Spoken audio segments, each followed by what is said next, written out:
Well, we're tracking a powerful and fast intensifying system, a Cyclone Montha, which is swirling menacingly over the Bay of Bengal, as you can see through this live tracker playing out on our screens at the moment. Well, this tracker shows Montha's well-defined eye now just off the Andhra coast, moving northwest at a brisk pace. At the time of landfall, wind speeds could reach between 90 to 100 kilometers per hour, with gusts as high as 110. That's enough to uproot trees. It's also enough to damage power lines and cause significant flooding in coastal zones. As I mentioned, Kakinada is expected to be right in the line of impact, which is the likely landfall point. And the surrounding districts, which are East and West Godavari, Krishna, Eluru, Prakasam, Nellore, Vishakhapatnam and Anakapalli are all on red alert this morning as we speak. The Andhra Pradesh government has begun large-scale evacuations from low-lying and vulnerable areas. The NDRF and SDRF teams are already on the ground, moving residents to safety before this storm actually hits. And as I mentioned earlier briefly, it's not just Andhra Pradesh. Let's actually widen that radar to Telangana, Tamil Nadu and parts of Odisha as well as West Bengal. They're bracing for some sort of impact. Heavy to extremely heavy rainfall is forecast for Telangana's eastern districts like Bhupalpalli and Mulugu, while Chennai, Tiruvallur and Kanchipuram in Tamil Nadu, they remain under orange alert. Even Puducherry's Yanam region could see torrential rain. But you know what's worrying about Cyclone Montha, as you can see through this live tracker, is the sheer size. Just take a look at the brisk pace that it's moving at and the sheer size. The cloud bands now stretch across nearly 400 kilometers, which means rainfall and wind impact will be widespread, even far inland. Chief Minister Chandrababu Naidu has directed officials to ensure uninterrupted power and water supply, and emergency shelters have been activated across coastal districts. But for residents watching us right now, please stay indoors if you're in these affected areas, avoid coastal zones, and follow every safety advisory issued by your local authorities. In fact, this morning, our reporters are spread across the danger zone from Kakinada to Odisha, bringing you live updates, ground reports, as well as the latest advisories.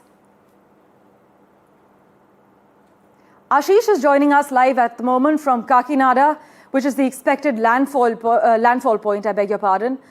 Ashish, take us through what you're seeing right now on the ground and how intense are the winds and rainfall at this hour as we speak.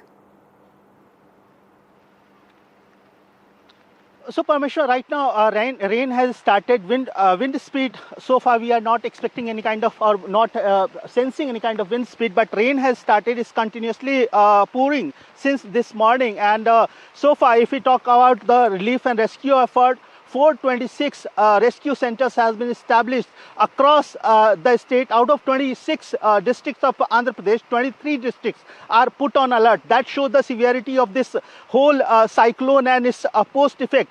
Chief Minister Chandrababu Naidu himself is continuously monitoring the situation. He held a review meeting till late last night, and he was there asking and interacting with all the district collector. We are in Kakinada. It's a coastal district, and what we are expecting, what IMD also confirmed to us, that landfall is expected. Cyclone Montha's landfall is expected somewhere around these areas, and we are witnessing right now. You can see that how rainfall has started. What about the landfall? What IMD is confirming us, that it is expected to make landfall around late evening today or tomorrow morning. So since cyclone is moving very slow, it's around 6 km per hour, it's moving slow.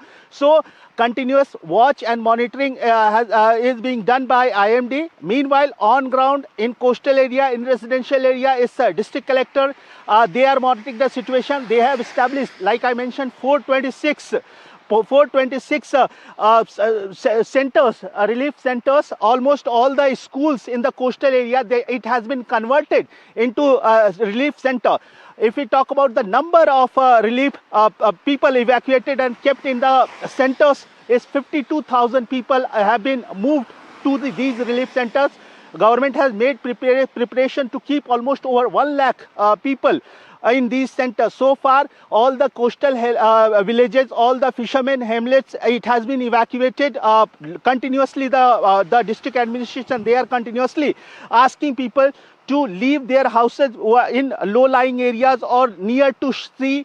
They have been shifted, though there are few instances and few cases where administration had to put their effort or more effort to convince people to leave from their houses. But right now, what we are learning from the administration, that almost 52,000 people, they have been shifted into these shelters established in the coastal district. Right now we are in Kakinada. Apart from Kakinada, Amalapuram, Konasima district, these are the three districts which many believe that it will have more impact because wind speed will go beyond 110 km/h during the time of landfall. It is expected that tomorrow will be the more kind of crucial day for these districts because wind speed will sustain for almost 6 hours post the landfall, and heavy rain and flash flood is also expected. That's where the state government is keeping their continuous watch in those. Ashish, so as we speak at the moment, power lines and mobile networks are still functional in the Kakinada area, right? Can you confirm?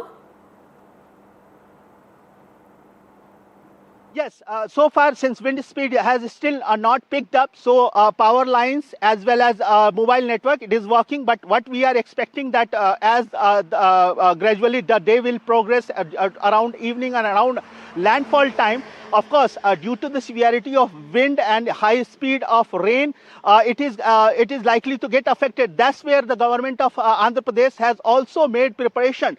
Discoms has been asked to prepare additional power line and power poles. If it gets damaged, it will immediately get installed or it will immediately get restored.